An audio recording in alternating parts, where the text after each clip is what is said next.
আমরা কথকতা। আমরা এসেছি আপনাদের নিয়ে যেতে গল্পের রঙিন রাজ্যে।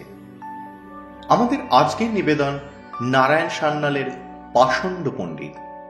আজ শোনাব দ্বিতীয় পর্ব। নিষ্প্রভাত রাত্রি নেই, সব দুঃখ রজনীরই অবসান আছে। পণ্ডিতের সেই মধুময় দুঃখ রজনীরও শেষ হল। আবার পূব আকাশে ফুটে উঠল সোনার স্বাক্ষর। বালার্ক রশ্মির আলোক বন্যায় ভেসে গেল বিশ্ব চরাচর। এমন যে সর্বশক্তিময় হিরণ্যগর্ভ সূর্যদেব, তাঁরও বসে থাকার সময় নেই।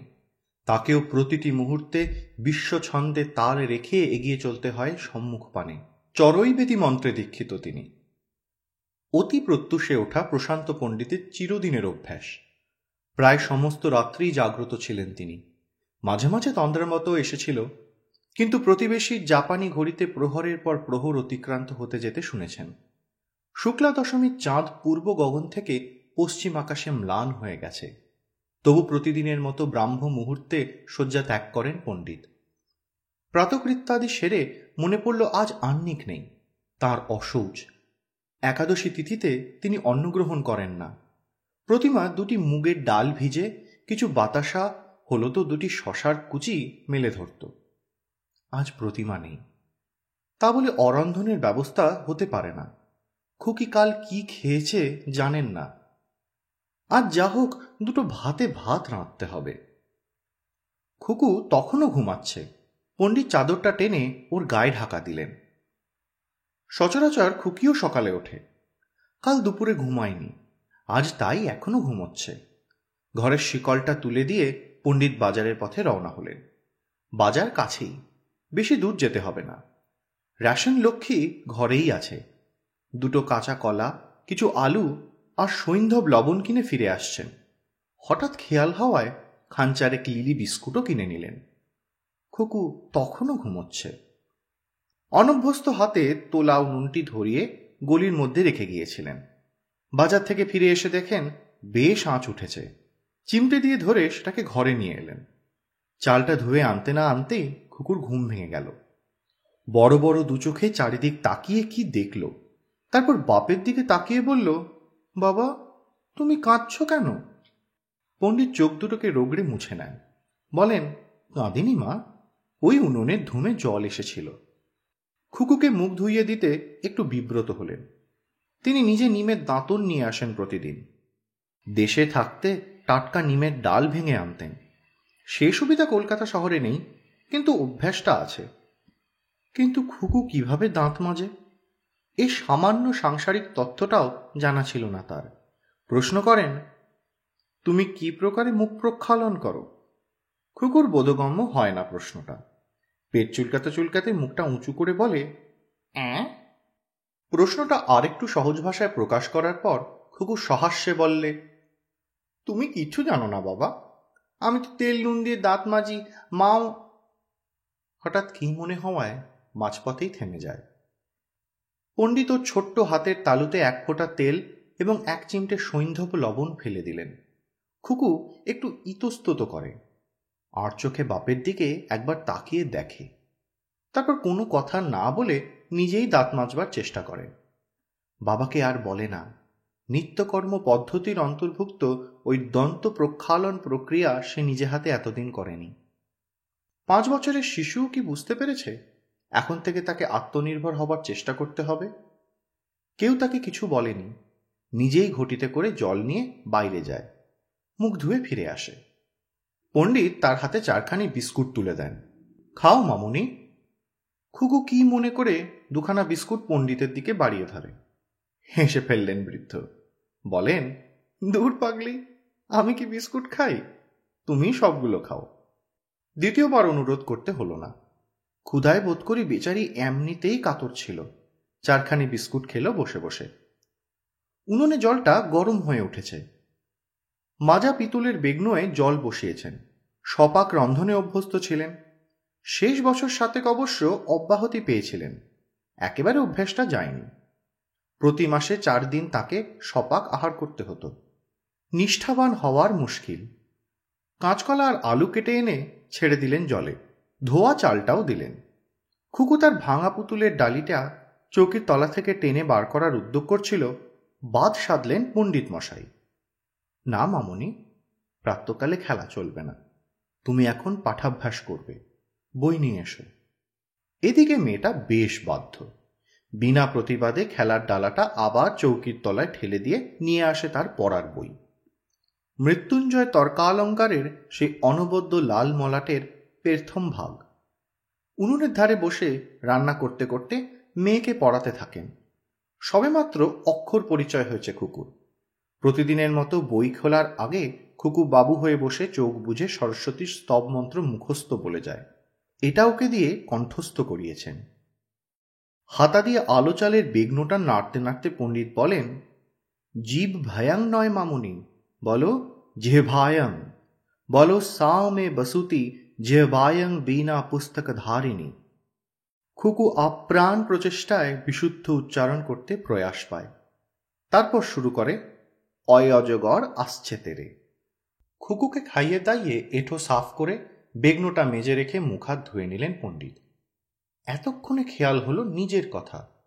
কি আশ্চর্য, সমস্ত সকালটা ও কথা একবারও মনে পড়েনি। তিনি কি খাবেন? একাদশীতে তিনি অন্ন গ্রহণ করেন না, কিন্তু শশা, কলা, বাতাসা, মুগের ডাল ভিজে কিছুই তো ব্যবস্থা করেননি। প্রতিমা কখন একটু দুধ জাল দিয়ে রাখত। বাজার থেকে কি কি আনতে হবে কুকুর মাই তা বলে দিত। শুধু বলে দিত নয়, ভুলো মানুষটাকে যাতে বারে বারে বাজারে দৌড়তে না হয় তাই এক টুকরো কাগজের ফর্দ লিখে হাতে গুজে দিত। আজ সে নির্দেশ ছিল না। অন্যমনস্ক হয়ে একাধিকবার ফতুয়ার পকেটে হাত চালিয়ে সেই চিরকুটখানা খুঁজছেন। পরক্ষণেই মনে পড়ে গেছে সে নির্দেশ আজ নেই। খুকুর কথাই মনে ছিল তার, তাই ওর জন্য বিস্কুট পর্যন্ত নিয়ে এসেছেন, অথচ নিজের জন্য কিছুই আনেননি। একটু দুধ হলে সবচেয়ে ভালো হতো। দুধ তো প্রতিদিনই থাকে বাড়িতে, যা কেউ খেত না। না পণ্ডিত না পণ্ডিত গিন্নি, কিন্তু খুকুকে দুধ খেতে দেখেছেন বহুবার। প্রাক বিবাহ জীবনে অর্ধশের করে দুধ তিনি রাখতেন। যুগী বলে একটা গোয়ালা তাকে রোজ সকালে দুধ দিয়ে যেত। যুগীকে দীর্ঘদিন দেখেননি। প্রতিমা নিশ্চয়ই যুগীকে ছাড়িয়ে দিয়েছেন, কিন্তু তার বদলে কোন গোয়ালাকে বহাল করেছিল? অনেক চিন্তা করেও কোনো গোয়ালা দুধ দিয়ে যাচ্ছে এ ছবি মনে পড়ল না। হয়তো তিনি স্কুলে বেরিয়ে গেলে গোয়ালা দুধটা দিয়ে যেত। প্রতিবেশী জাপানি ঘড়িতে ঢং ঢং করে 10টা বাজল। 10:15 স্কুল বসে। স্কুল অবশ্য খুব কাছেই, হেঁটে যেতে 10 মিনিটও লাগে না পণ্ডিতের সারসের মতো লম্বা লম্বা পায়। কাল রাতে কাতুপিসি আতকলসি জল এনেছিল, তার কিছুটা তখনও আছে।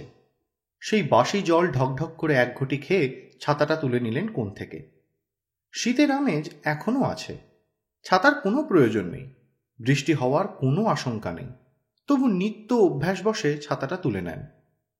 ঘরে 2টি দরজা, একটি রাস্তার দিকে, দ্বিতীয়টা ভিতরের উঠোনের দিকে যাবার পথ।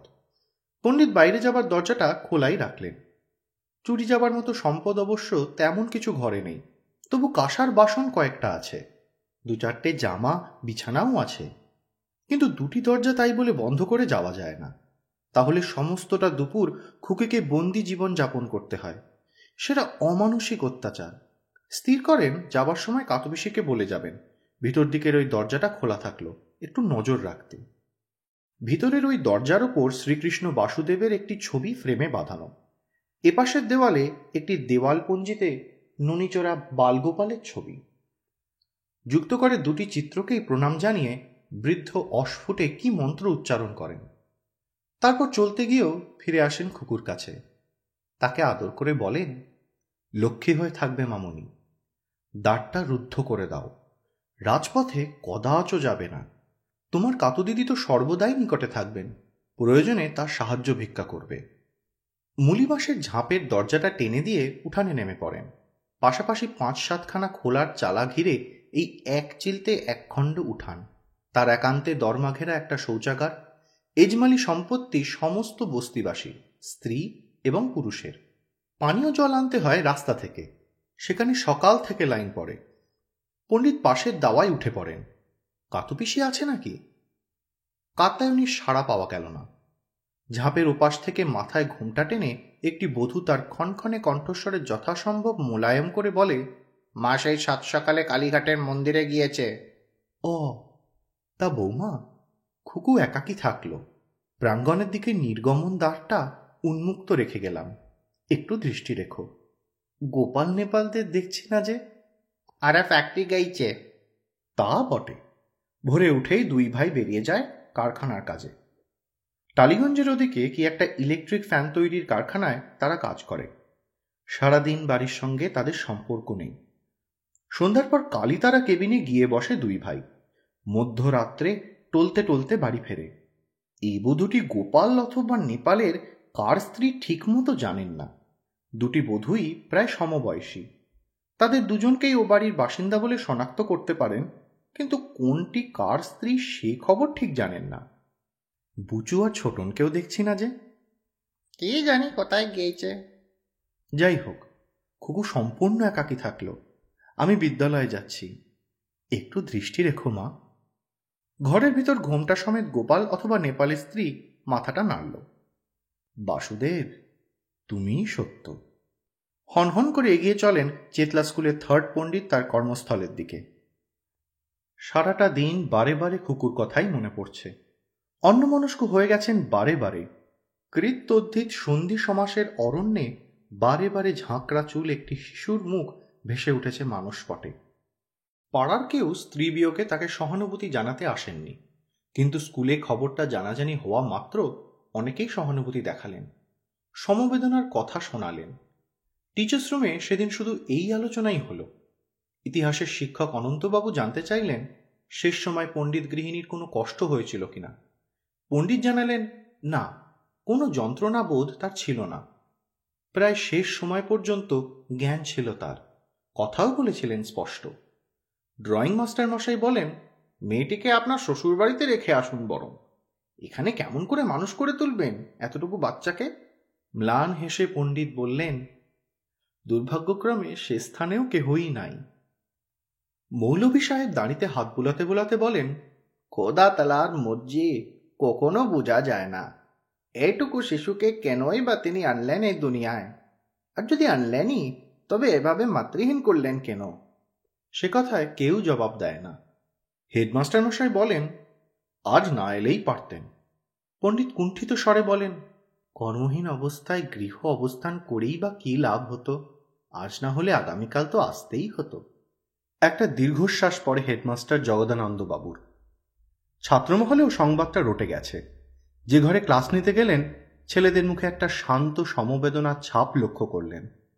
অন্যান্য দিন যেসব দুষ্টামি লক্ষ্য করতেন, আজ তার চিহ্ন মাত্র নেই। মৃত্যুর এমনই মহিমা। প্রাণচঞ্চল কিশোর ও বালকগুলি পর্যন্ত মুখ হয়ে গেছে। উঁচু ক্লাসেও একটা পাঠ ছিল। এ ক্লাসের ছাত্ররা কিছু বড়। একজন উঠে দাঁড়িয়ে বলল, আজ আর পড়তে ইচ্ছে হচ্ছে না স্যার। আপনিও অত্যন্ত ক্লান্ত। আজ বরং আপনি দু একটা ভালো উপদেশ দিন। পণ্ডিত মশায়ের চোখটা ছলছল করে ওঠে। তবু সে ভাব গোপন করে বলেন, কিন্তু তোমাদের পাঠ্যসূচির বহির্ভূত এসব আলোচনায়। ছেলেটির একটা পূর্ব প্রসঙ্গ মনে পড়ে যায়। সলজ্জে বলে, আজ আর সেসব কথা বলবেন না স্যার। আমরা অন্যায় করেছিলাম, আমাদের মার্জনা করবেন। এত দুঃখেও অমলিন হাসি ফুটে ওঠে পণ্ডিতের মুখে। এর পিছনে একটা ছোট্ট ইতিহাস আছে। প্রশান্ত পণ্ডিতের একটা নিয়ম ছিল, প্রতিদিন ক্লাস শুরু হওয়ার আগে একটি সংস্কৃত প্রার্থনা মন্ত্র শোনানো। তিনি মন্ত্রটি উচ্চারণ করতেন, ছেলেরাও তার সঙ্গে সঙ্গে বলতো। শ্লোকটির ব্যাখ্যা করে দিতেন তিনি। তারপর পাঠ্যসূচিতে মনোনিবেশ করতেন। ছেলেরা আড়ালে বলতো, এও পাষণ্ড পণ্ডিতের একটা ভরম।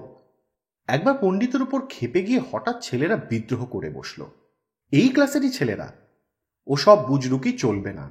মাইনে দিয়ে তারা সংস্কৃত পড়তে ক্লাসে এসেছে, বোর্ড অফ সেকেন্ডারি এডুকেশন ছক কেটে দিয়েছে, তার বাইরে ওরা সব অং বং শুনতে রাজি নয়।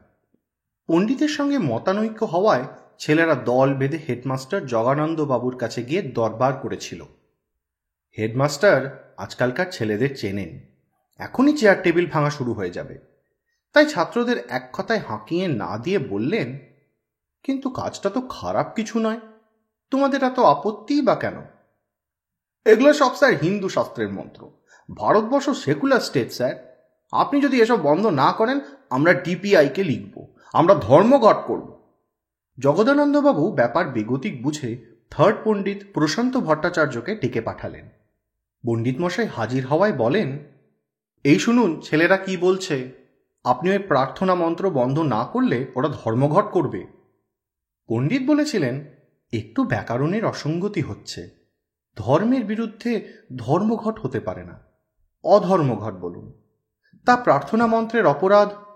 একটি দুঃসাহসী ছেলে পুনরায় তার যুক্তি পেশ করেছিল, এগুলো হচ্ছে হিন্দু শাস্ত্রের মন্ত্র।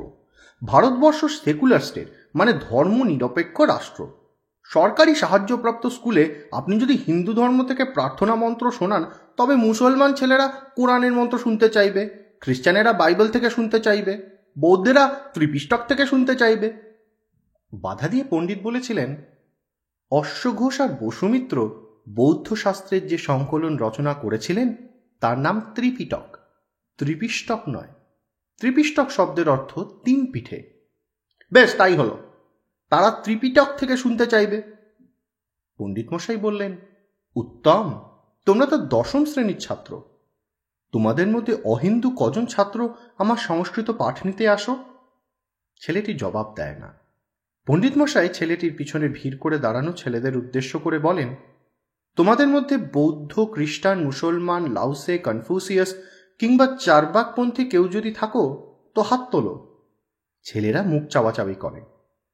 পণ্ডিত তখন অগ্রগামী ছেলেটিকে বলেন, তোমার যুক্তি বাস্তব অবস্থার পরিপন্থী। আমি জানি তোমাদের শ্রেণীতে একটিও অহিন্দু ছাত্র নেই, কিন্তু যুক্তির কখনো অভাব হয় না, অত সহজে হার মানেন ওরা। সঙ্গে সঙ্গে তার পাশের ছেলেটি বলে উঠেছিল, শ্লোক ফোক তো আমাদের সিলেবাসে নেই, এভাবে প্রত্যেকটি পিরিয়ডে আপনি 5 মিনিট করে সময় নষ্ট করেন, সপ্তাহে আপনার 4টে ক্লাস, ফলে পার উইক আমাদের 20 মিনিট করে নষ্ট হচ্ছে। প্রশান্ত পণ্ডিত বলেছিলেন, তোমার যুক্তিটি কিন্তু অকাট্য। হেডমাস্টার মশাই বললেন, তাহলে? জগদানন্দবাবুকে কোনো জবাব না দিয়ে পণ্ডিত ছেলেদের বলেছিলেন, আমার মনে হচ্ছে প্রার্থনা মন্ত্রে তোমাদের আসলে কোনো আপত্তি নেই, সময়টা নষ্ট হচ্ছে বলেই তোমরা ওই প্রতিবাদ জানাচ্ছ, তাই না? ফল ধরেছে দেখে ছেলেটি খুশি হয়ে বলে, তা তো বটেই, ভালো ভালো উপদেশ তো দেন আপনি, কিন্তু কি করব বলুন, পরীক্ষা তো আমাদের পাশ করতে হবে, তাই ওগুলো বাদ দিতে বলছি। পণ্ডিত এতক্ষণে জগদানন্দবাবুর দিকে ফিরে বলেন, এরা যা বলছে তা যুক্তিপূর্ণ কথা, তার প্রতিবিধান আমি করব। ছাত্রদের ওই অর্ধ ঘন্টা সময়কাল আমি বিনষ্ট করতে চাই না, সে আমি ন্যায়ত ধর্মত পারিও না। উহাদের শনিবারের শেষ ক্লাসটা আমিই নেই। আমার প্রস্তাব, অতঃপর প্রতি শনিবার 2.5 ঘটিকার পরিবর্তে 3 ঘটিকায় ছাত্রদের ছুটি দিব আমি। অর্ধ ঘন্টা কাল বেশি পড়িয়ে এ পাপের প্রায়শ্চিত্ত করব। জগদানন্দবাবু হেসে বলেন, এ প্রস্তাবে আমার আপত্তি নেই। আপনি ওই অর্ধ ঘন্টা কালের জন্য যখন অতিরিক্ত পারিশ্রমিক চাইছেন না, আর ছাত্ররাও তাদের দাবি আদায় করিয়ে আরও 8 ঘন্টা। বুদ্ধিমান ছেলেটি বুঝে নেয় কি সর্বনাশ হতে বসেছে। জগদানন্দবাবুকে মাঝপথেই থামিয়ে দিয়ে বলে, না না স্যার, পণ্ডিত মশাই প্রায়শ্চিত্ত কি সব বলছেন।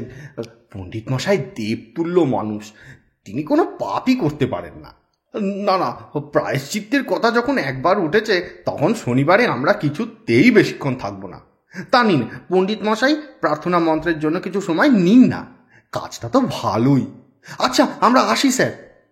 সে বেদনাদায়ক ঘটনার ইঙ্গিতই করছিলেন প্রশান্ত পণ্ডিত, আর ছেলেটি সেই জন্যই আজকের দিনে তাকে থামিয়ে দিয়ে বলেছিল, আজ আর সেসব কথা বলবেন না স্যার, আমরা অন্যায় করেছিলাম, আমাদের মার্জনা করবেন। গুরুপত্নীর মৃত্যুতে আর কিভাবে তাকে সান্ত্বনা জানাতে পারে?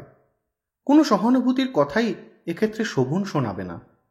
ওরা তাই পণ্ডিত মশাইয়ের কাছে আজ কিছু উপদেশ শুনতে চায়, জানে এতেই মনটা শান্ত হবে বৃদ্ধের। পণ্ডিত মৃত্যুর কথাই বললেন। যম এবং নচিকেতা সংবাদ। যমের কাছ থেকে নচিকেতা মৃত্যু রহস্য জানতে চাইছে। শ্লোকের পর শ্লোক আউড়ে অন্বয় করে ব্যাখ্যা করে মৃত্যু রহস্যকে বিচার বিশ্লেষণ করতে থাকেন। ঘন্টা কোথা দিয়ে পার হয়ে গেল, মুখে বলেনি, কিন্তু 1 ক্লাস ছেলের নিষ্পলক দৃষ্টির মাধ্যমেই পণ্ডিত শুনলেন সেই প্রার্থনা মন্ত্র, অবতু মাম অবতু বক্তারম। হে ঈশ্বর, তুমি আমাকে করুণা করো, আমাদের গুরুদেবকেও করুণা করো। ক্লাস থেকে বেরিয়ে এলেন যখন, তখন অত্যন্ত দুর্বল লাগছে শরীর। গতকাল নিরম্ব উপবাস গেছে, আহারের কথা গতকাল মনেও পড়েনি। আজ অবশ্য মনে পড়েছিল, কিন্তু অসময়। আজ এই পড়ন্ত বেলা পর্যন্ত মুখে কিছু পড়েনি, রাত্রে ভালো ঘুমও হয়নি, মাথাটা ধরেছে। অমন আধ কপালে মাথা ধরায় আজকাল প্রায়ই কষ্ট পান। বুঝতে পারেন বয়সটা বাড়ছে। শরীর আর কৃচ্ছ্র সাধনের অত্যাচার বিনা প্রতিবাদে মেনে নিতে রাজি নয়। চন্দ্রকান্তবাবুর লক্ষ্য হল টিচার্স রুমের একান্তে কপালের রগ দুটি টিপে ধরে একটা হাতল ভাঙা চেয়ারে বসে আছেন পণ্ডিত মশাই। তাঁর আরও একটি পিরিয়ড ক্লাস নিতে বাকি আছে। শেষ ঘন্টায় চন্দ্রবাবুর ক্লাস ছিল না। বই খাতাপত্র গুছিয়ে উনি বাড়ি যাবার উদ্যোগ করেছিলেন। ঢং ঢং করে শেষ পিরিয়ডের ঘন্টা বাজতেই সোজা হয়ে উঠে দাঁড়ান প্রশান্তবাবু। চন্দ্রকান্তবাবু এগিয়ে এসে ওর কাঁধে একখানা হাত রেখে বলেন, শরীরটা কি ভালো লাগছে না পণ্ডিত মশাই? ম্লান হেসে প্রশান্ত পণ্ডিত বললেন, না চন্দ্রকান্তবাবু, দেহে কোনো বিকার নাই, শুধু কন্যাটির জন্যে কিছু চিত্ত চাঞ্চল্য বোধ করছি। সম্পূর্ণ একাকী আছে কি না? তার মানে আর কেউ নেই বাড়িতে? আজ্ঞে না। দরজা বন্ধ করে রেখে এসেছেন নাকি? আজ্ঞে না, দ্বার উন্মুক্তই রেখে এসেছি। চন্দ্রবাবু চমকে ওঠেন। বলেন কি? পাড়া প্রতিবেশীদের কারো জিম্মায় ওকে রেখে ঘরে তালা দিয়ে আসা উচিত ছিল আপনার। দিনকাল খারাপ, সমস্ত চুরি হয়ে যেতে পারে যে। আমার গৃহে আর কি সম্পদ আছে বলুন? ধমকে ওঠেন চন্দ্রবাবু। আরে মেয়েটাকে তো চুরি করে নিয়ে যেতে পারে, পাশেই তো মাতালের আড্ডা। মামুনিকে? আকাশ থেকে পড়েন পণ্ডিত। কেন, ছোট মেয়ে চুরি যায় কলকাতা শহরে, একথা কখনো শোনেননি? পণ্ডিত জবাব দিতে পারেন না। চন্দ্রবাবু বুঝতে পারেন একথা শোনার পর ওই সরল মানুষটির পক্ষে ক্লাস নেওয়া সম্ভবপর নয়। পণ্ডিতের পিঠে আবার একখানা হাত রেখে বলেন, ও কি, ওভাবে বসে পড়লেন কেন? যান, বাড়ি যান, আপনার ক্লাসটা আমিই নিচ্ছি। 7B তো? পণ্ডিত উদ্ভ্রান্তের মতো মাথাটা একবার নাড়িয়ে চশমাটা নাকে চড়ান। কোণ থেকে ছাতাটাকেও নিতে ভুলে যান। চন্দ্রবাবুকে ধন্যবাদ জানানো তো দূরের কথা, বকের মতো লম্বা লম্বা ঠ্যাং ফেলে তিনি হনহনিয়ে প্রায় ছুটেই চলেন বাড়ির দিকে। চন্দ্রবাবু দীর্ঘশ্বাস ফেলে বলেন, বৃদ্ধের কপালে এখনো অনেক দুঃখ আছে। অক্ষয়বাবু বলেন, ছেলেদের দোষ দেব কি? লোকটা সত্যি পাষণ্ড। 42 বছর বয়সে তোর কি দরকার ছিল অমন একটা কচি বউ ঘরে আনার? ক্ষেত্রবাবু বলেন, মুনিদেরও মতিভ্রম হয় অক্ষয়বাবু, এ তো পাষণ্ড। কিন্তু না, প্রশান্ত পণ্ডিত সে কথা মনে করেন না। মতিভ্রম তার হয়নি। মানব জীবনে ষড়রিপুর প্রভাব অনস্বীকার্য, কিন্তু ইন্দ্রিয় গ্রামকে স্ববশে রাখার সাধনা তার আকৈশোরের। বশে হি যস্যেন্দ্রিয়াণি তস্য প্রজ্ঞা প্রতিষ্ঠিতা। তিনি অবশ্য নিজেকে স্থিতপ্রজ্ঞ মনে করেন না। দুঃখে মন উদ্বিগ্ন হয়, সুখেও সম্পূর্ণ বিগত স্পৃহ নন তিনি। কিন্তু তাই বলে প্রতিমাকে বিবাহ করতে যাওয়ার মূলে কোনো মতিভ্রম ছিল না তার। সেই প্রেরণার মূলে ছিল না আদি রিপুর নির্দেশ। কৈশোরের প্রথমেই তিনি মাতৃপিতৃহীন। সহোদর বা সহোদরী ছিল না তার। স্নেহ, প্রেম, ভালোবাসার স্পর্শে ধন্য হয়ে উঠবার সুযোগ পাননি জীবনের আদি পর্বে। অধ্যয়ন, অধ্যাপন, যজন, যাজন, ঊষর একটি মরুভূমি অতিক্রম করে তিনি এসে উপনীত হয়েছিলেন যৌবনের শেষ প্রান্তে। প্রায় প্রৌঢ় তখন তিনি। চুলে পাক ধরতে শুরু করেছে, দেহযষ্টি কিন্তু দৃঢ় আছে তখনও। কালীঘাটের ওই এক কামরা ঘরে 10-12 বছর সপাক রন্ধনে অভ্যস্ত হয়ে গেছেন। একাহারই ছিলেন বরাবর, একবেলাই অন্নপাক করতেন। সন্ধ্যার পর ফলমূল মিষ্টান্নে ছিল ক্ষুণ্ণিবৃত্তির আয়োজন। মনে আছে, এই সময় একদিন পিতৃদেবের বাৎসরিক শ্রাদ্ধের দিন গীতাপাঠের অবকাশে একটি শ্লোকে হঠাৎ আটকে গিয়েছিলেন। পতন্তি পিতরো হেষ্যাং লুপ্ত পিণ্ডোদক ক্রিয়া, অর্থাৎ শ্রাদ্ধ তর্পণাদি ক্রিয়া লুপ্ত হলে পিতৃপুরুষগণ নরকে পতিত হন। বহুবার এই শ্লোকটি পড়েছেন, কিন্তু এভাবে মনে দাগ কাটেনি। ব্যক্তিগত দৃষ্টিভঙ্গি থেকে সেটাকে যাচাই করে দেখেননি। আজ হঠাৎ কেমন যেন বিচলিত বোধ করলেন। গীতা বন্ধ করে অনেকক্ষণ চুপ করে বসে রইলেন। পরম পূজনীয় পিতৃদেব গদাধর তর্করত্ন এবং মহামহোপাধ্যায় পিতামহ সুদর্শন তর্ক পঞ্চাননকে মনশ্চক্ষে দেখতে পেলেন। তার নিজের মৃত্যুর পর এদের কি গতি হবে? সমস্ত দিন ওই চিত্ত চাঞ্চল্যটি দূরীভূত হয়নি। সে রাত্রে স্বপ্নে দেখলেন পিতৃপুরুষদের, দেখলেন সুমেরু পর্বত থেকে তারা সকলে অতল গহ্বরে পড়ে যাচ্ছেন, আর হাত বাড়িয়ে অন্তস্তন পুরুষ প্রশান্ত কুমারকে রক্ষা করতে বলছেন। নিদ্রাভঙ্গে দেখলেন সর্বাঙ্গ ঘামে ভিজে গেছে। আশ্চর্য, শুধু সে রাত্রিই নয়, পরদিনও আবার ওই একই স্বপ্ন দেখলেন। অস্থির হয়ে উঠেছিলেন প্রশান্ত কুমার। নিরুপায় হয়ে অকপটের সমস্ত কথা স্বীকার করলেন চন্দ্রবাবুর কাছে, নিজ চিত্ত চাঞ্চল্যের কথা, স্বপ্ন দর্শনের কথা। চন্দ্রকান্তবাবু ইংরেজির শিক্ষক, নব্য পণ্ডিত, তবু একমাত্র তার কাছেই মাঝে মাঝে মনের কথা বলতেন প্রশান্ত পণ্ডিত। সব শুনে চন্দ্রবাবু বিচিত্র হাসি হেসে বলেছিলেন, বয়স কত হলো আপনার? পণ্ডিত মনে মনে হিসেব করে বলেছিলেন, আগামী সীতানবমীর পরের দশমীতে ৪২ বছর হবে। চন্দ্রবাবু পুনরায় হেসে বলেছিলেন, ৪২? তবে আর কি, আপনি কোনো চিন্তা করবেন না। এ রোগের ওষুধ আমার জানা। আমার পরিচিতা একটা সর্বগুণান্বিতা কন্যা আছেন, তাঁর বয়সও আন্দাজ ২২। আপনার এই পাল্টি ঘর নৈকস্যকুলীন। কি গোত্র আপনার? ভরদ্বাজ তো? পণ্ডিত গম্ভীর হয়ে বলেছিলেন, আপনি কি পরিহাস করছেন? পরিহাস? যেখানে পিতৃপুরুষগণ ইনভলভ, সেখানে কি কেউ পরিহাস করে মশাই? কিন্তু এই বয়সে?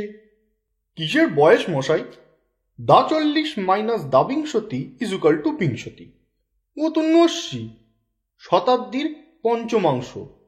এর চেয়ে অনেক বেশি বয়সের ফারাক ম্যানেজ করেছেন আপনার পূর্বপুরুষেরা। আপনি কিছুমাত্র ইতস্তত করবেন না। পাত্রীর পিতাকে আমি বিশেষ ঘনিষ্ঠভাবে চিনতাম, তিনিও পণ্ডিত বংশের সন্তান। ভদ্রলোক মারা গিয়েছেন আজ বছর ৫। অত্যন্ত নিষ্ঠাবান ব্রাহ্মণ পরিবার। তার স্ত্রী তার পূর্বেই গত হয়েছেন। কন্যাটি বর্তমানে তার ভাইয়ের গলগ্রহ। ভাই সামান্য কেরানি, এদিকে কৌলিন্যের দেমাকটা আছে, ফলে ভগ্নিটাকে পাত্রস্থ করতে পারেননি। ভাইয়ের বউ আবার একটা খান্ডার। তার সংসারে দাসীবৃত্তি করেও মেয়েটি প্রতিনিয়ত নিগ্রহ সহ্য করে চলেছে। শাঁখা সিঁদুর ছাড়া আর কিছুই দিতে পারবে না অবশ্য। বাধা দিয়ে পণ্ডিত বলেছিলেন, না না, দানের কোনো প্রশ্নই উঠছে না। বিবাহ যদি আদেও করি তাহলে প্রতিগ্রহ কিচ্ছু গ্রহণ করব না আমি। সে কথা নয়, আমি ভাবছিলাম। আর তাহলে ভাবনার কিছু নেই পণ্ডিত মশাই, এ প্রজাপতির নির্বন্ধ। ছেলেটি আমাকে কাকা বলে। এই কদিন আগে সে আমাকে একটা পাত্রের সন্ধান করতে বলেছে, আর আজ আপনি বলছেন স্বপ্ন মঙ্গলের কথা। আমি বলছি আপনি এখনই বিবাহ করুন। মেয়েটি অত্যন্ত শান্ত স্বভাবা, দেবদ্বিজে তার অচালা ভক্তি। আপনার অযত্ন হবে না। তাছাড়া আমার ভয় হয়, তার আশু বিবাহের বন্দোবস্ত না করতে পারলে ভাতৃবধূর গঞ্জনাতে মেয়েটি না শেষ পর্যন্ত আত্মঘাতী হয়ে পড়ে। বলেন কি? এই যে নিদারুণ সংবাদ! নিদারুণ বলে নিদারুণ, একেবারে মর্ম বিদারক ভাবে নিদারুণ। সব কথাই আপনাকে খুলে বললাম মশাই। এরপর মেয়েটি যদি আত্মহত্যা করে, তবে সে স্ত্রী হত্যার পাপ আপনাতে বর্তাবে কিনা সে আপনি মানুষসংহিতা ঘেঁটে দেখবেন। আমার কিছু বলার নেই। আতঙ্কতাড়িত পণ্ডিত বলেছিলেন, এ কি দুশ্চিন্তায় আমাকে ফেললেন চন্দ্রকান্ত বাবু? দুশ্চিন্তা কিসের মশাই? আপনার দুশ্চিন্তা বরং ঘুচিয়ে দিলাম আমি। কোথায় আমাকে মিষ্টি মুখ করাবেন তা নয়, ধমক দিচ্ছেন। আপনার ইতস্তত করার কি আছে? আপনি কি দণ্ডী সন্ন্যাসী? আপনি তো গৃহী। রসিকতা নয় পণ্ডিত মশাই, খাঁটি কথা বলছি। এখনো সময় আছে। এরপর কিন্তু পিতৃপুরুষের শ্রাদ্ধ তর্পণাদির কোনো ব্যবস্থাই আপনি করে উঠতে পারবেন না। পণ্ডিত আর আপত্তি করেননি। চন্দ্রবাবু একটা ছুটির দিনে পণ্ডিত মশাইকে পাত্রী দেখাবার জন্য নিয়ে যাবার আয়োজন করলেন। বললেন, আপনি নিজে বড়দোর বংশ পরিচয় দেখে নিন, শেষকালে আমাকে তাই করবেন না। পণ্ডিত শশব্যস্ত হয়ে বললেন, না না, সে কি? না না, সে কি নয়, এ অত্যন্ত গুরুত্বপূর্ণ ব্যাপার। আপনি নিজে পাত্রী দেখতে না গেলে আমি এ বিয়েতে নেই। পণ্ডিত একটু চিন্তা করে বলেছিলেন, উত্তম প্রস্তাব। আমি পাত্রীর জ্যেষ্ঠ ভ্রাতার ভদ্রাসনে যাব, প্রারম্ভিক কথাবার্তা বলতেই যাব, কিন্তু এক শর্তে। কি শর্ত বলুন? পাত্রী আমার সম্মুখে আবির্ভূতা হবেন না। সে আবার কি মশাই, আপনি তো মেয়ে দেখতেই যাচ্ছেন। মেয়ে যদি আপনার সম্মুখে আবির্ভূতাই না হন, তবে তো ঘরে বসে মনশ্চক্রে তাকে আপনি প্রত্যক্ষ করতে পারেন। প্রশান্ত পণ্ডিত বলেছিলেন, আপনার একটি ভ্রান্তি হচ্ছে চন্দ্রকান্ত বাবু। আমি সেই কন্যাকে দেখতে যাচ্ছি না, আমি নিজেকে প্রদর্শিত করতে যাচ্ছি। তাঁরা আমাকে দেখুন, এবং আমি আশা করব অন্তরাল থেকে কন্যাকেও তারা দেখবার সুযোগ দেবেন। আমার বয়স, আমার আকৃতি। তারপর একটু হেসে যোগ করেছিলেন, আমার এই অর্কফলাটি তারা প্রত্যক্ষ করুন। বিবাহ যাকে করি নাই, তিনি আমার জননী। তার দিকে আমি ওইভাবে দৃষ্টিপাত করতে পারবো না। আপনি আমাকে মার্জনা করবেন। পাষণ্ড পণ্ডিতের কাঁচা পাকা কদম ছাটা চুল, শিখা, খড়গুণ আসা সত্ত্বেও পাত্রীপক্ষ থেকে কোনো আপত্তি উঠল না। পণ্ডিত তার গৃহলক্ষ্মী প্রতিমাকে নিয়ে এসে তুলেছিলেন তার সেই কালীঘাটের এক কামরার সংসারে। প্রতিবেশীরা উকিঝুঁকি মেরেছিল, কৌতূহলী হয়েছিল। বৃদ্ধস্ব তরুণীর ভারজারি রঙ্গে বস্তিবাসীরা কিছুদিনের জন্য আলোচনার একটা বিষয়বস্তু পেয়েছিল মাত্র, তার বেশি কিছু নয়। ক্রমে তাও গা শোয়া হয়ে এলো সকলের। সে আজ 7 বছর আগের কথা।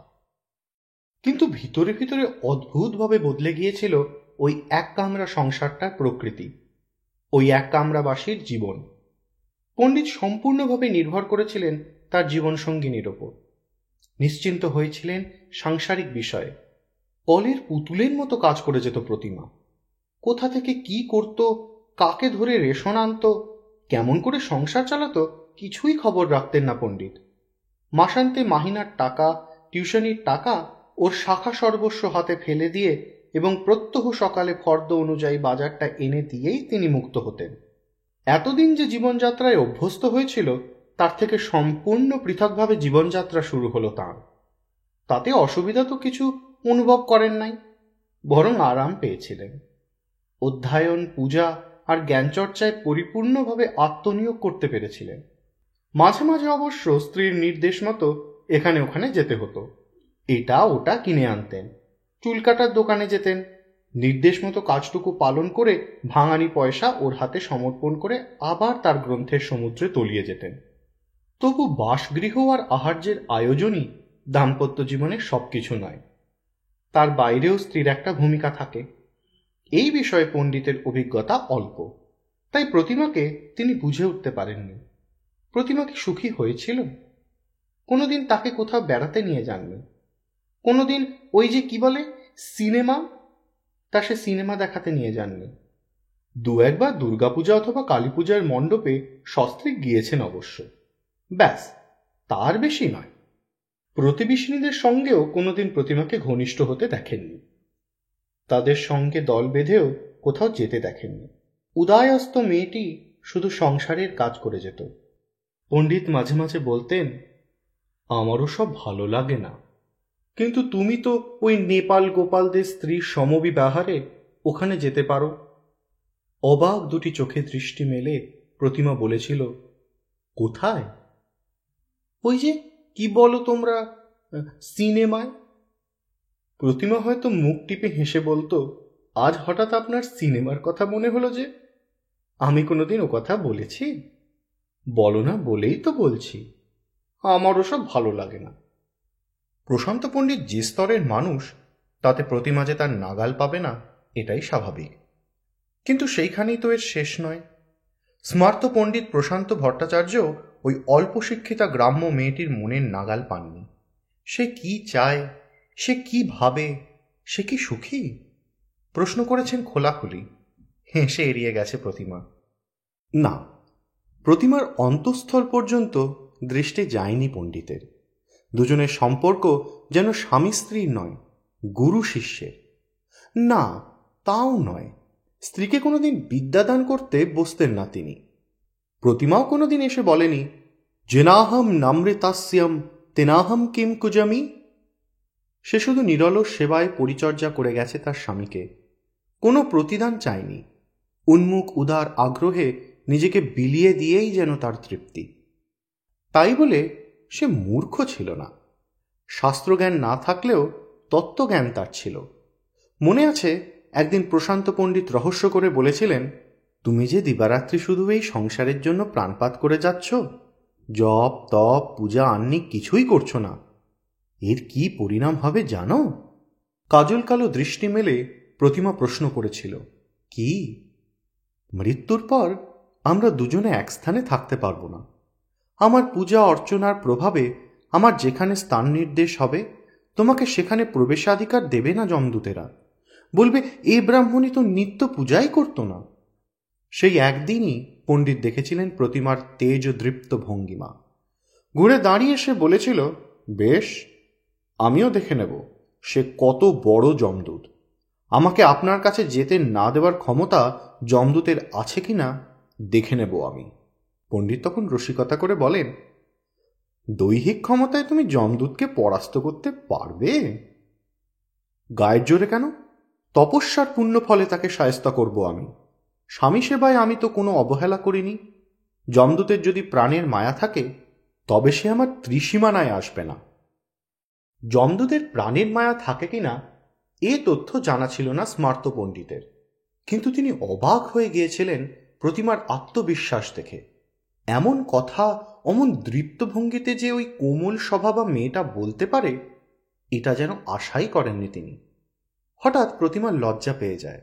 নিজের আচমকা প্রলোভতায় সংকুচিত হয়ে দৃষ্টি নামিয়ে দেয়, মাথার ঘোমটা বাড়িয়ে দেয়।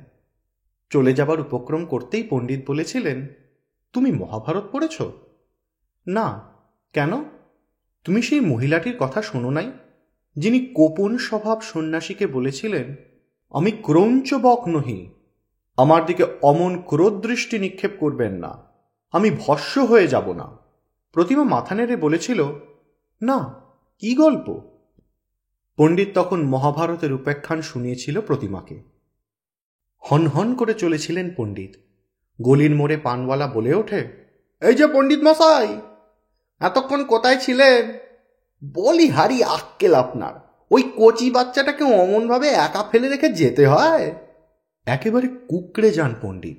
বলেন, কেন, কি হয়েছে? কি হয়নি, একেবারে স্রেফ ডবল ডেকারের তলায় সেঁধিয়ে যাচ্ছিল যে, এতক্ষণে মায়ের কোলে উঠে বসে থাকত। আর্তনাদ করে ওঠেন পণ্ডিত। কোথায় সে? কোথায় মামুনি? যান, বাড়ি যান। হাসপাতালে নিয়ে যায়নি, বাড়ির দিকেই গেছে। অমনভাবে একলা ফেলে আর যাবেন না কোনোদিন। কি অমন হা করে দাঁড়িয়ে আছেন কেন? যান, বাড়ি যান। বাকি পথটুকু দৌড়েই চলে যান বৃদ্ধ। বাড়িতে ঢুকবার মুখেই তাকে ঘিরে ধরল নানান জাতের মানুষ। কি মানুষ মশাই আপনি? মানুষ না পায়জামা? বেওয়ারিশ বাচ্চা পেয়েছেন নাকি? জন্ম দেওয়ার সময় খেয়াল ছিল না?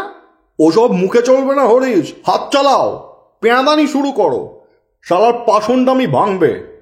সমস্ত অপমান মাথায় নিয়েও পণ্ডিত এগিয়ে যেতে পারেন না। তার ঘরের ভিতর কি হচ্ছে দেখতে পাচ্ছেন না তিনি। এইবার ভিতর থেকে খ্যানখ্যানে গলায় চিৎকার করে ওঠে কাতুবুড়ি, ও গো ভালো মানুষের পোয়েরা, বুড়োটারে ঘরে আসতে দাও না কেন? শাসন পরে করো, এখন বাপটারে বেটির কাছে আসতে দাও। এক কথায় কাজ হয়। ভিড়টা একটু পাতলা হয়ে পথ ছেড়ে দেয়। সসংকোচে বৃদ্ধ এগিয়ে আসেন। খুকু শুয়ে আছে চৌকিতে। কপালে একটা কাটা দাগের ওপর 3-4 বেঞ্জুইন দিয়ে সিল করা। খুবই অল্পের ওপর দিয়ে গিয়েছে। চোট সে পায়নি। বাবাকে দেখতে পেয়ে হঠাৎ ফুঁপিয়ে কেঁদে ফেলে খুকু। পণ্ডিতের 2 চোখ ঝাপসা হয়ে আসে। উবুড় হয়ে পড়েন ওই একরত্তি মাহারা মেয়েটার ওপর। মারে, মামনি আমার। নানা রকম উপদেশ এবং ভৎসনা বর্ষণ করে প্রতিবেশীরা তাদের সামাজিক দায় পালন করে একে একে নিষ্ক্রান্ত হলেন। পণ্ডিতের মাথার মধ্যে তখনও টলছে, প্রতিমায় কি ওকে তার কাছে টেনে নিতে চেয়েছিল? সে কি বুঝতে পেরেছে সন্তান পালনে আসক্ত পণ্ডিতের হাতে খুকু শুধু যন্ত্রণাই ভোগ করবে? তাই কি সে পণ্ডিতকে নিষ্কৃতি দিতে চেয়েছিল? কিন্তু এসব কি ভাবছেন তিনি? এত কুসংস্কারাচ্ছন্ন হয়ে পড়ছেন কেন? মৃত্যুর পর আত্মার অস্তিত্ব শাস্ত্রে স্বীকৃত। কিন্তু তার প্রকৃতি সম্বন্ধে কিছুই জানেন না। মৃত্যুলোক অজ্ঞাত রাজ্য। নতন্ত্র চক্ষুর গচ্ছতি না বগ গচ্ছতি নৌ মনঃ। সেখানে চক্ষু গমন করে না, বাক্য গমন করে না, মনও সেখানে নাগাল পায় না। না বিদ্মো না বিজানিমো, তাকে জানি না, তার কথা কিভাবে বোঝানো যাবে তাও জানি না। ঈশ্বরের মতো মৃত্যুও অজ্ঞাত। প্রতিমা ওকে টেনেছিল, একথা ভাবছেন কেন? ও বেলা দাঁতে তো কুটনো কাটিসনি, এবেলাও কি উপোস দিবি নাকি? বৃদ্ধ হেসে বলেন, উপোস বলো কেন পিসি, কথাটা উপবাস। খ্যাক করে ওঠে কাতো পিসি। থাক বাবা থাক, উপোস করতে করতে 3 কাল গেল আমার, এখন আর আমাকে উপোস শেখাতে আসিস না। তা আমার কথা না হয় ছাড় দে, তুই কি খাবি? এই পোড়ার মুখেকে কি খেতে দিবি? পণ্ডিত বিহবলের মতো এদিক ওদিক তাকাতে থাকেন। ওদিক পানে কি দেখছিস? মারে মা ভবানী, সবই বারন্ত। যাও বাজার থেকে 2টো ফলমূল যা পাও নিয়ে এসো। খুকুর চোট বেশি লাগেনি, তবে ফাঁড়াটা কেটে গেছে খুব। পণ্ডিত ওকে কাছে বসিয়ে অনেক উপদেশ দিলেন, বড় রাস্তায় যাওয়ার বিপদের কথা বুঝিয়ে দিলেন। লণ্ঠনটা জ্বালতে গিয়ে দেখেন হ্যারিকেনের চিমনিটার কালো হয়ে গেছে, পোলতেটাও কেমন যেন বেঁকে গেছে, শীষ উঠছে একদিক দিয়ে। দিনের বেলা মেরামত করে ঝেড়ে মুছে রাখা উচিত ছিল। সন্ধ্যা হয়ে এসেছে। রাস্তার মোড়ে জ্বলে উঠেছে গ্যাসের বাতিটা। ফুলকপির ঝাঁকা নিয়ে একটা লোক হাঁকতে হাঁকতে চলে গেল গলি বরাবর। রিকশার টুং টাং শোনা যায়। এই সরু গলির মধ্যে অবশ্য রিকশা ঢোকে না, কিন্তু গলিটা 1/2 তফাতে গিয়েই পড়েছে অপেক্ষাকৃত একটি বড় গলিতে। সেখানে রিকশা কেন, গাড়িও চলে। ঠেলা গাড়ি, রিকশা আর মোটর গাড়িতে প্রায়ই সেখানে জটলা বেঁধে যায়। পদাতিক মানুষজন ভ্রুক্ষেপও করে না, সেই গাড়ির জটলা ভেদ করে অনায়াসে যাতায়াত করে। বড় গলিটা যেখানে বাস চলা রাজপথে গিয়ে পড়েছে, ঠিক আটাকলের পাশেই কালীতারা কেবিন। চায়ের দোকান, খানকতক বেঞ্চি পাতা আছে, পেরেকোঠা খানকয় আম কাঠের টেবিলও। রোজ সন্ধেবেলায় একজন হিন্দুস্তানি ওই দোকানটা ঘেঁষে তোলা উনুন নিয়ে বসে। আলুর চপ, পেঁয়াজি, ফুলুরি বিক্রি করে সে। চায়ের দোকানে মাংসের ঘুগনি পাবেন, ডিমের অমলেট, কষা মাংসও পাবেন, আর চা। কালীতারা কেবিনের আসল রহস্য ওই চটের পর্দার ওপাশে। চুলাই মদ পাওয়া যায় ওখানে। লাইসেন্স অবশ্য নেই দোকানের মালিকের। তা হোক, নির্ভয় ওখানে গিয়ে 2-1 ভাঁড় অমৃত সেবন করতে পারেন। কোনো হাঙ্গামা হুজুত হবে না। দোকানে আনুষঙ্গিকটি চালু আছে আজ 20-25 বছর। দোকানের মালিক বঙ্কুবাবু বিচক্ষণ মানুষ। আপনার পুণ্য নাম ধন্য এ দোকানটির যাতে বদনাম না হয় সেজন্য যথাযোগ্য স্থানে নিয়মিত প্রণামী দিয়ে আসে। খদ্দেরেরা অধিকাংশই নির্বিরোধী মানুষ। ঝগড়া কাজিয়া যে কখনো হয় না তা নয়, তবে বঙ্কু অবিলম্বে সেটা থামিয়ে দেয়। গাঁটের পয়সা খরচ করে এক পক্ষকে রিকশায় তুলে বাড়ি পাঠায়। কোথাও কিছু নেই, হঠাৎ হুড়মুড় করে পণ্ডিতের ঘরের চৌকাঠের ওপর হুমড়ি খেয়ে পড়ে যতীন মাতাল। বন্ধ ঝাঁপের দরজার ওপর হাত বুলিয়ে আদর করে ডাকে, পণ্ডিত আছো নাকি ঘরে? দৌড়টা একবার খোলো বাবা, চাঁদ মুখটা দেখি। পণ্ডিত লাফিয়ে উঠে পড়েন। সর্বনাশ, আজ আবার যতীন এসেছে। কোনো রকমে খুকুকে কোলে তুলে নিয়ে পিছন দরজা দিয়ে উঠানে নেমে পড়ে তাকে নামিয়ে দিয়ে বলেন, তোর কাতু দিদির কাছে গিয়ে বসে থাক। খুকু অন্ধকারের মধ্যেই এগিয়ে যায় পাশের ঘরখানার দিকে। ও প্রচণ্ড পণ্ডিত মশাই, দৌড়টা খোলো না বাবা। পণ্ডিত এসে বাইরের দ্বারটা খুলে দেন, বলেন, আবার এসব অখাদ্য খেয়েছ? যতীন প্রায় হামাগুড়ি দিয়ে এগিয়ে আসে, জাঁকিয়ে বসে পড়ে মাটিতে। একটা হিচকি সামলে নিয়ে বলে, বাবা, আজ পণ্ডিতের ব্যাকরণের ভুল ধরেছি। অখাদ্য শব্দটা অশুদ্ধ প্রয়োগ। ধ্যানদেনশ্বরী খাদ্য নয়, পানীয়।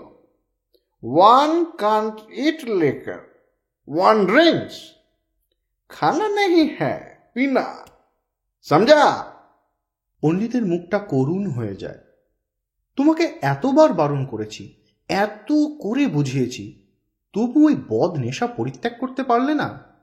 যতীন একগাল হেসে বলে, তুমি কি বুঝবে শাখা, অনেক দুঃখে পাড়ায় আসি। এ সালা শহরটা অত্যন্ত প্রাপে ভর্তি, একটা হারামজাদাদের ডিপো। এখান থেকে কেটে পড়তে চাই, তাই সালা শহরটা আমাকে আষ্টে পিষ্টে নাক পাশে জড়িয়ে ফেলেছে, বুঝেছ? সাঁঝের বেলা, তাই এখানে পালিয়ে আসি, সব ভুলে থাকি খানিকক্ষণ। তা সে যাকগে, তোমার খবর কি?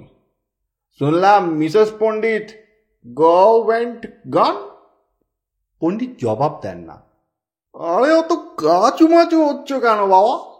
ঘোড়া তো মরেনি, মরেছে বউ। আমার বউ শালি মরলে আমি হরির লুট দিই। তুমি শালা ভাগ্যবান। দাও দাও বাবা, একটু পায়ের ধুলো দাও। খপ করে পণ্ডিতের একখানা পা চেপে ধরে যতীন। শশব্যস্ত পণ্ডিত পা ছাড়িয়ে নিয়ে সরে দাঁড়ান। যতীন আজ অনেক দিন পরে এসেছে, অনেক অনেক দিন পরে। পণ্ডিত যখন এখানে একেবারে একা থাকতেন তখন সে প্রত্যহ সন্ধ্যায় আসত। তারপর পণ্ডিতের ঘরে গৃহিণী আসার পর তার যাতায়াত বন্ধ হয়ে যায়।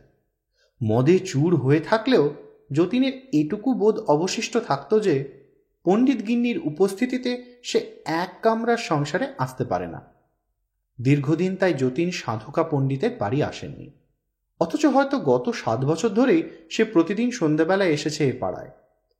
আজ কালীতারা কেবিনে পণ্ডিতের স্ত্রী বিয়োগের সংবাদ পেয়ে টলতে টলতে এসে হাজির হয়েছে। বঙ্কুকে অবশ্য সে বলে এসেছিল, ওই পাষণ্ড পণ্ডিতই এ দুনিয়ায় আমার একমাত্র বন্ধু, এ সময় তাকে সান্ত্বনা দেওয়া উচিত আমার। আহা, বেচারির বউটা মরে গেল। সত্যি চোখের জল ফেলেছিল যতীন ওই চটের পর্দার ওপারে বসে পণ্ডিতের অদেখা বউয়ের জন্য। অথচ এখানে আস্তে আস্তে তার সান্ত্বনার ভাষা পাল্টে গেছে।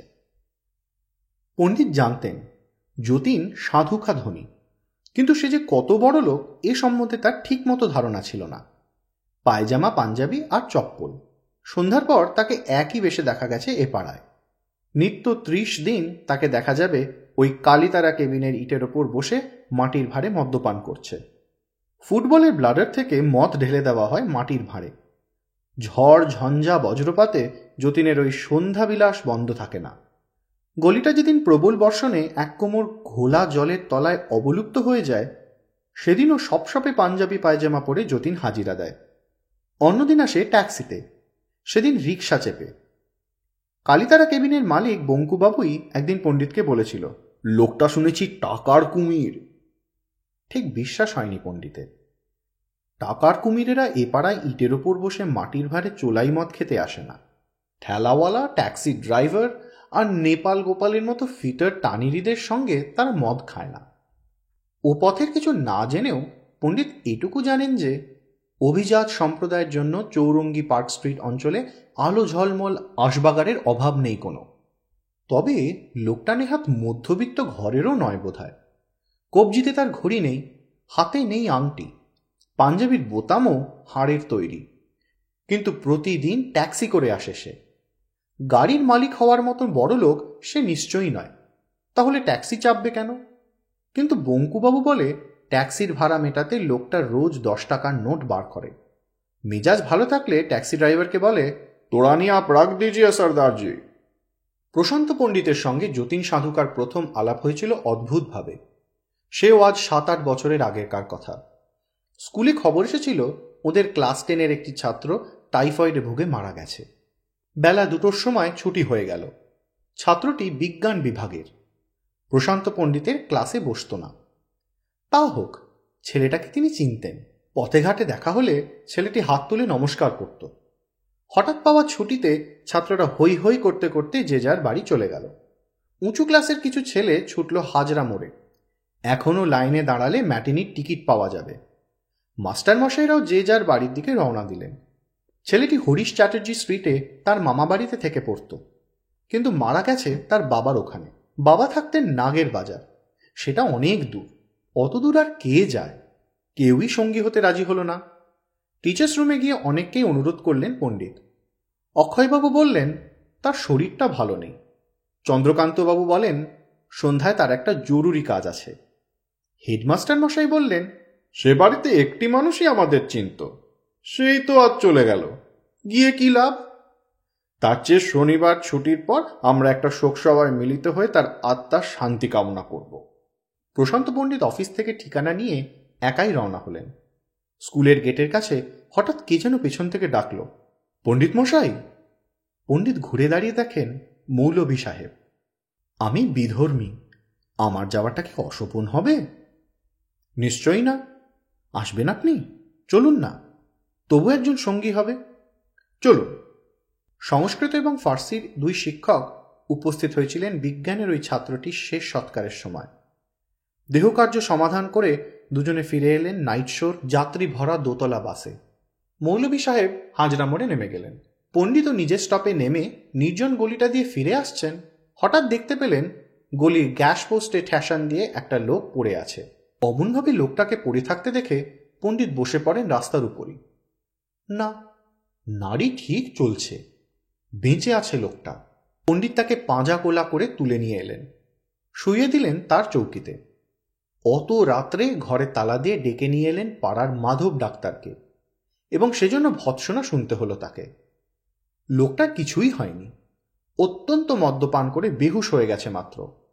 যাই হোক, পরদিন জ্ঞান হবার পর মাতালটা অবাক হয়ে গেল।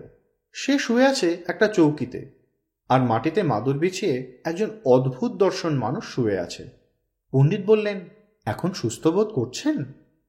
নিজ গৃহে প্রত্যাগমনে সমর্থ বোধ করছেন? যতীন উঠে বসে বলল, পারব। কোথায় পেয়েছিলেন আমাকে? ওই প্রয়োগ প্রণালীর পাশে। কেন খান ওসব? যান, বাড়ি যান, আর কখনো এসব খেতে আসবেন না। যতীন উঠে দাঁড়িয়ে পকেটে হাত চালিয়ে বলেছিল, যা সালা, মানি ব্যাগটা খোয়া গেছে, একটা টাকা হবে? বাড়ি যাওয়ার বাস ভাড়া কাল শোধ করে দিয়ে যাব, মাইরি। বাধা দিয়ে পণ্ডিত বলেছিলেন, আপনার মানিব্যাগ অপহৃত হয় নাই, আমি নিরাপদ স্থানে সরিয়ে রেখেছি, নিন, গ্রহণ করুন। ব্যাগটা হাতে পেয়ে যতীন খুলে দেখে খুচরা টাকা ছাড়া খানকতক 100 টাকার নোটও ছিল ফাঁকে। সব কিছু ঠিক আছে। আমাকে 2টি টাকা দেবেন? কাল আতঙ্কতাড়িত হয়ে একজন চিকিৎসককে আহ্বান করেছিলাম, তাকে পারিশ্রমিক দিতে হবে। যতীন মানিব্যাগ থেকে একখানা 100 টাকার নোট পণ্ডিতের দিকে বাড়িয়ে ধরে। পণ্ডিত খ্যাঁক করে ওঠেন, 98 টাকা নেই আমার কাছে, 2টি টাকা দিতে বলেছি, শুনছেন না? ওই তো খুচরো নোটও রয়েছে। যতীন গম্ভীরভাবে বলেছিল, আপনি আমার যে উপকারটা করেছেন টাকা দিয়েও তার মূল্য নির্ধারণ করা যায় না, এটা রাখুন, ভাঙানি দিতে হবে না আপনাকে। পণ্ডিত শুধু ওকে মারতে বাকি রেখেছিলেন। সেই থেকেই দুজনের বন্ধুত্ব, পাষণ্ড পণ্ডিত আর যতীন মাতাল। এবং সেই থেকেই যতীন আসত তার কাছে নিত্য রাত্রে, আকণ্ঠ মদ গিলে। কখনো কখনো ইংরাজি কবিতা আবৃত্তি করত, কখনো বা গান গাইত আপন খেয়ালে। আর সেই নাচ গান আবৃত্তির মূল ধোঁয়াটা হচ্ছে, এ শালা শহরটা শুধু হারামিদের গাড্ডা, এখানে ভদ্রলোক থাকতে পারে না, শুয়ার শুয়ার সব শালা শুয়ার। যতীন নিজেও এখানে থাকবে না, সব ছেড়ে ছুড়ে দিয়ে চলে যাবে। সব শালা পাজি, বদমাস, ভণ্ড, মেকি, জোচ্চোর আর নির্ভেজাল হারামি। এই হচ্ছে যতীন মাতালের জীবন দর্শন। যতীনের হাত থেকে পাখানা টেনে নিয়ে পণ্ডিত বলেন, এতদিন পরে আবার আমাকে দগ্ধ করতে এসেছো তুমি? দগ্ধ করতে? না বন্ধু, দগ্ধ করতে আমি আসিনি, নিজেই আমি দগ্ধিত হচ্ছি, if that be grammatically correct. তিল তিল করে মোমের বাতির মতো জ্বলে নিঃশেষ হয়ে যাচ্ছি আমি, অপরকে জ্বালাবো কি? তবে কি আমার দুঃখে সান্ত্বনা বাড়ি সিঞ্চন করতে এসেছ? না, তাও নয়, আমি শুধু বলতে এসেছি, তুমি কোল্টন পড়েছ পণ্ডিত? পড়নি? কোল্টন বলেছেন, death is the liberator of her whom freedom cannot release, the physician of her whom medicine cannot cure, the comforter of her whom time cannot console. এ কথার অর্থ? তোমার ধর্মপত্নীকে আমি দেখিনি, শুনেছি তিনি বয়সে 20 বছর ছোট ছিলেন তোমাকে আমি হাড়ে হাড়ে চিনি পণ্ডিত। তুমি খাঁটি নির্ভেজাল নিটোল একটা পাষণ্ড। তোমার মতো স্টেবরাই তলোয়ারেরই আজ দরকারে পুণ্যভূমি বঙ্গদেশে। তা হোক, তবু তোমাকে কোনো বঙ্গললনা আলিঙ্গন করলে তার বুকে ক্ষতই হবে শুধু। দুঃখ করো না পণ্ডিত, তোমার স্ত্রী মুক্তি পেয়েছেন। কি করবেন? এ মাতাল তাড়ালেও যাবে না। হঠাৎ যতীনের নজর পড়ে ভিতরের দ্বারের দিকে। খুকু পায়ে পায়ে ফিরে এসেছে। যতীন বলে, আরে আরে, এ আবার কে? যতীন দুহাত বাড়িয়ে খুকুকে ডাকে।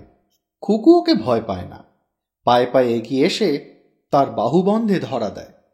পণ্ডিত বলে, আমার কন্যা। কন্যা? ডটার? क्या ताज्जुब की बात! अरे ये কথা তো জানতাম না। বাহ রে বাহ পণ্ডিত, এরপর যে তোমাকে হিংসে করতে ইচ্ছা করছে। হ্যাঁ, আমার বউয়ের বাচ্চা হয়নি, মানে বাচ্চা চায় না সে, তাহলে তার দেহ ঢিলে হয়ে যাবে। তুমি তো আমার চেয়ে ভাগ্যবান, শুধু বউই মরেনি, বাচ্চাও আছে। সাউথে পড়েছ পণ্ডিত? Call not that man wretched, who whatever ill he suffers has a child to love. হ্যাঁ? খুকু বললে, আমার সঙ্গে খেলবে তুমি? By all means, আলবাত খেলবো। কি খেলা? রান্নাবাড়ি। যতীন তৎক্ষণাৎ রাজি। খুকু আর যতীন রান্নাবাড়ি খেলায় বসে যায়। ইটের টুকরো, বালি, ধুলো নিয়ে আসে যতীন। খুকু রান্না চড়ায়। যতীন বলে, তোমার নাম কি খুকু? খুকু। সে তো সব কুকুরের নাম, তোমার নাম কি? প্রশ্নটা ঠিক বুঝতে পারে না খুকু। যতীন তখন পণ্ডিতকে বলে, মেয়ের কি নাম রেখেছো? পণ্ডিত সলজ্জে বলে, সবিতা।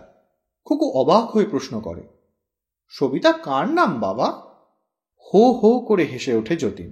বলে, যা বাবা, মেয়েকে নাম ধরে ডাকুনি বুঝি পণ্ডিত? পণ্ডিত অর্কফলা সমেত মাথাটা নেড়ে বললেন, না। তুমি শালা ন্যায্য পাষণ্ড। সত্যি, এ নামে কোনোদিন মেয়েকে তিনি ডাকেননি। আজই প্রথম ওই নামটার স্বীকৃতি দিলেন, স্ত্রীর মৃত্যুর পর। এ নামের উৎপত্তিগত এবং ব্যুৎপত্তিগত দ্বন্দ্বের অবসান হল এতদিনে। এতক্ষণ শুনছিলেন নারায়ণ সান্যালের পাষণ্ড পণ্ডিত। গল্প পড়ে শোনালাম আমি, সাগ্নিক। সম্পাদনায় গোর্কি, প্রচ্ছদ তনিমা।